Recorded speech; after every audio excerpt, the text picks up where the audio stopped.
ഇനി ചില മാധ്യമ നിരീക്ഷണങ്ങൾ ശ്രദ്ധിക്കൂ.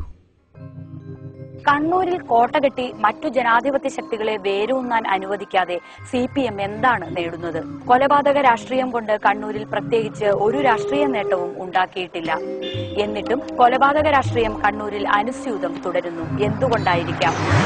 കാരണം വളരെ ലളിതമാണ്.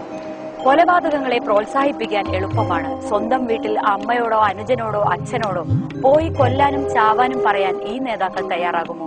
രക്തസാക്ഷിക്കും ബലിദാനിക്കും വേണ്ടി ഫണ്ട് പിരിച്ചും രക്തസാക്ഷിക്കും ബലിദാനിക്കും സ്മാരകങ്ങൾ ഉയർത്തിയും രക്തസാക്ഷി ബലിദാനി ദിനമാചരിച്ചും രക്തസാക്ഷികളെപ്പറ്റിയും ബലിദാനികളെപ്പറ്റിയും ഓർമ്മിപ്പിച്ചുകൊണ്ടും നേതാക്കൾ അണികളെ ജാഗരൂകരാക്കുന്നുമുണ്ട്. ഇവർ ആരൊക്കെയാണ് എന്നും പ്രേക്ഷകർ അറിയണം. ഓട്ടോറിക്ഷ ഡ്രൈവർ, ലോറി ക്ലീനർ, കൂലിപ്പണിക്കാരൻ, ചുമട്ടുതൊഴിലാളി, ടാക്സി ഡ്രൈവർ, ഇങ്ങനെ അധ്വാനിച്ച് അന്നന്നത്തെ അപ്പം കണ്ടെത്തുന്നവർ, നിർധനർ, കുടുംബഭാരം ചുമലിലുള്ളവർ. ഒരു പാർട്ടിയുടെയും അനിഷേധ്യരായ നേതാക്കന്മാരായിരുന്നില്ല ഇവരൊന്നും. ഒരു പാർട്ടിയുടെയും നയമുണ്ടാക്കലിൽ ഇവർക്ക് പങ്കുമുണ്ടായിരുന്നില്ല. നേതാക്കന്മാരെ പോലെ രാഷ്ട്രീയം ഇവരുടെ ഉപജീവന മാർഗവും ആയിരുന്നില്ല. ഒന്നോ രണ്ടോ പേർ മാത്രമാണ് പാർട്ടിയുടെ പ്രാദേശിക ഘടകങ്ങളുടെ താഴെത്തട്ടിലുള്ള ചെറിയ ഭാരവാഹികൾ. മറ്റുള്ളവർ അങ്ങ് താഴെയുള്ള സാധാരണ അനുഭാവികൾ. ഇനിയും ഇനിയും ഇത്തരക്കാരുണ്ടാകേണ്ടതിന്റെ ആവശ്യം അവർക്ക് ബോധ്യമാക്കിക്കൊണ്ടേയിരിക്കുന്നു. അപ്പോഴും പ്രേക്ഷകർ ഒരു കാര്യം ഓർമ്മിക്കുക: നമ്മുടെ സമുന്നത നേതാക്കളുടെ ഉറ്റബന്ധുക്കളൊന്നും കൊലപാതകികൾ ആകാത്തതുപോലെ തന്നെ രക്തസാക്ഷികളോ ബലിദാനികളോ ആകുന്നില്ല. സ്വന്തം വീടും മക്കളും ബന്ധുക്കളും സുരക്ഷിതരാണെന്ന് ഉറപ്പുവരുത്തിയിട്ടാണ് ഈ കൊലപാതകങ്ങൾക്ക് ഇവർ നേതൃത്വം നൽകുന്നത്. സ്വന്തം മക്കളെ ഉന്നത പഠനത്തിന് വിദേശത്തടക്കം അയക്കും. സ്വന്തം മക്കൾക്ക് നല്ല ജോലി സമ്പാദിച്ചു നൽകും. സ്വന്തം ഭാര്യയെയും ഉറ്റ ബന്ധുക്കളെയും സുരക്ഷിതമായി താമസിപ്പിക്കും. വസ്തുവും വീടും കാറും അങ്ങനെ ജീവിതത്തിലെ എല്ലാ ആഡംബരങ്ങളും സമ്പാദിക്കും. എന്നിട്ട് താഴെത്തട്ടിലുള്ള ദരിദ്രനാരായണന്മാരായ പാർട്ടി അനുഭാവികളായ ഓട്ടോക്കാരോടും ചുമട്ടുതൊഴിലാളികളോടും കൂലിക്കാരോടും പോയി കൊല്ലാനും ചാവാനും ആഹ്വാനം ചെയ്യും. അതുകൊണ്ടാണ് പല നേതാക്കളെയും കാണുമ്പോൾ നാം ചുടലമാടന്മാരെ ഓർമ്മിച്ചു പോകുന്നത്. പ്രമുഖരായ നേതാക്കളും സാംസ്കാരിക പ്രവർത്തകരും കണ്ണൂരുമായി ഒരു ബന്ധവുമില്ലാത്ത സാധാരണക്കാരും കൊല നിർത്തണം എന്ന് പലകുറി ആവശ്യപ്പെട്ടു കഴിഞ്ഞു. എന്നിട്ടും ഇതുവരെ കേൾക്കാത്ത ഒരു ശബ്ദമുണ്ട്. ഇതുവരെ സമാധാന ശ്രമത്തിൽ കാണാത്ത ഒരു മുഖമുണ്ട്. ഈ ചോരക്കളി നിർത്തൂ എന്ന് ഉറപ്പിച്ചു പറയാത്ത ഒരു നാവുണ്ട്. CPM സംസ്ഥാന സെക്രട്ടറി പിണറായി വിജയൻ. പാർട്ടി സമ്മേളനത്തിന്റെ അച്ചടക്കത്തെപ്പറ്റി ഘോരഘോരം വായിട്ടലച്ച CPM സെക്രട്ടറി പാർട്ടി അനുഭാവികളുടെ ഈ അതിക്രമത്തെപ്പറ്റി മിണ്ടാതിരിക്കുന്നു. അരുംകൊല CPMന്റെ അച്ചടക്കമാണോ? അരുംകൊല CPMന്റെ പാർട്ടി പരിപാടിയാണോ?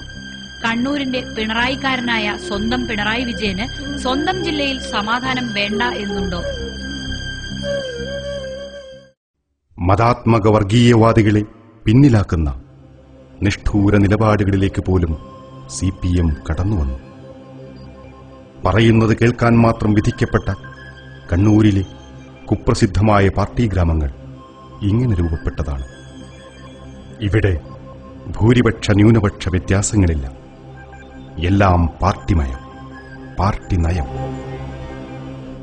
ന്യൂനപക്ഷ സംരക്ഷണത്തിന്റെ വായ്ത്താരികൾ ആവർത്തിച്ചുരുവിട്ടുകൊണ്ടിരിക്കുന്ന CPMന്റെ ഫാസിസ്റ്റ് മുഖം മറയില്ലാതെ പ്രത്യക്ഷപ്പെടുകയാണ് ഈ പാർട്ടി ഗ്രാമങ്ങളിൽ. ചെറുത്തുനിൽപ്പിന് ശേഷിയില്ലാത്തതിനാൽ CPMന്റെ മുഷ്കിന് മുമ്പിൽ സ്വാതന്ത്ര്യം പോലും നിഷേധിക്കപ്പെട്ട പാർട്ടി ഗ്രാമങ്ങളിൽ നിസ്സഹായരായി കഴിയുന്നവർ ധാരാളം. ഇതാ പച്ചയായ ചില കാഴ്ചകൾ. ഇത് ഗുജറാത്തല്ല. കണ്ണൂർ കാടാച്ചിറയിലെ ആടൂർ എന്ന കുപ്രസിദ്ധമായ പാർട്ടി ഗ്രാമം. പതിറ്റാണ്ടുകൾക്ക് മുമ്പ് ഖബർസ്ഥാനു വേണ്ടി വഖഫ് ചെയ്യപ്പെട്ട, കൃത്യമായി അതിർത്തി കെട്ടി വേർതിരിച്ചുവെച്ച ഈ ഖബർസ്ഥാൻ ശ്രദ്ധിക്കൂ. ഇവിടെ ഇപ്പോൾ CPM മയ്യത്ത് മറവ് ചെയ്യാൻ അനുവദിക്കുന്നില്ല. ഏതു നിമിഷവും ആക്രമിക്കപ്പെടുമെന്ന കരുതലോടുകൂടിയാണ് ഈ അന്വേഷണ സംഘം അങ്ങോട്ട് കടന്നു ചെന്നത്. 40കളിൽ പകർച്ചവ്യാധിയെല്ലാം ഉണ്ടായ കാലത്ത് ഒന്നിലേറെ മരണം നടന്നപ്പോൾ ദൂര സ്ഥലത്ത് കൊണ്ടുപോകാൻ കഴിയാതെ അതുകൊണ്ടാണ് ഇത് ആദ്യം ഒരാൾ വാക്കാൽ വഖഫ് ചെയ്ത സ്ഥലം. ഇപ്പോൾ അവരെ പുതിയ ശ്മശാനം ഉണ്ടാക്കുന്നതെന്നാണ് അവർ കൊടുത്ത കംപ്ലൈന്റ്. വാക്കാൽ വഖഫ് പിന്നെ 78 ഇത് രേഖാമൂലം പിന്നെ ജമാഅത്ത് കമ്മിറ്റിക്ക് വഖഫായിട്ട് രജിസ്റ്റർ ചെയ്ത്. അതിൽ വ്യക്തമായി പറയുന്നുണ്ട് ഇത് മുസ്ലിങ്ങളുടെ ധാർമ്മികവും മതപരമായ ആവശ്യത്തിന് മെയ്യത്ത് മറവ് ചെയ്യാനുള്ള ശ്മശാന സ്ഥലമായി ഉപയോഗിക്കാൻ എന്ന് പറഞ്ഞിട്ടാണ് എഴുതിയിരിക്കുന്നത്. പർദ്ദയണിഞ്ഞ മുസ്ലിം സ്ത്രീയുടെ ചിത്രം പോസ്റ്ററുകളിൽ ഉൾപ്പെടുത്തിയും അത്തരം സ്ത്രീകളെ പ്രകടനത്തിൽ പ്രദർശിപ്പിച്ചും CPM കാണിക്കുന്ന കപട മുസ്ലിം പ്രേമം കൗതുകത്തോടെ നമ്മൾ കണ്ടതാണ്. എന്നാൽ ഇവിടെ ഇതാ പർദ്ദയണിഞ്ഞൊരു സ്ത്രീയോട് ഇവർ കാണിക്കുന്ന ക്രൂരതയുടെ ചിത്രം.